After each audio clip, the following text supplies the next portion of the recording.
Today's Sunshine Note is titled, Dying to Fit In. With all your heart, you must trust the Lord and not your own judgment.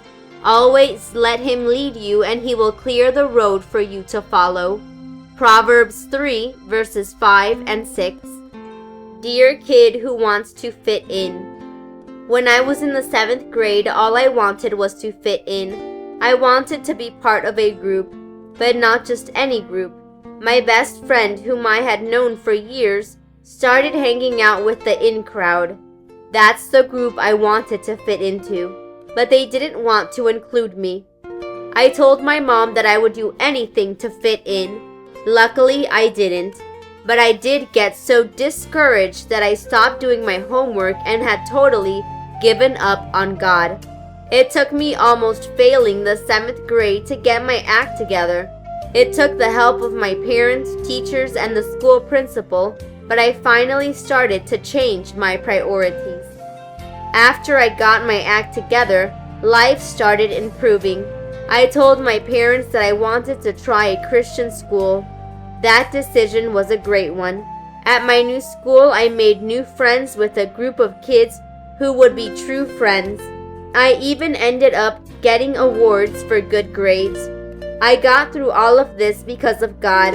He knew right where I needed to be and was waiting for me to come back to Him during this time. If you ever feel left out like I did, talk to God about it. Make the changes you need to make like I did. Don't let the in crowd take control of your feelings and your self-worth. Take control of your own life and be ready for great changes. Stay brave, Stacy. I noticed several sad things about Stacy's story.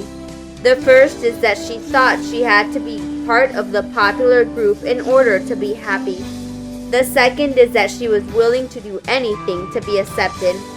And the third is that she basically gave up on God and life for a while.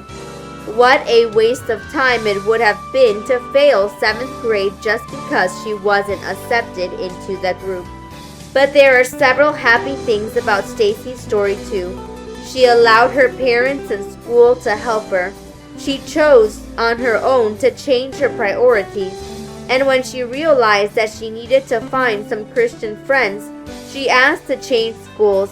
But the best decision of all, she let God back in. With all your heart, you must trust the Lord and not your own judgment. Always let Him lead you, and He will clear the road for you to follow.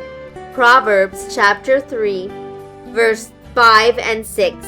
May God bless you today.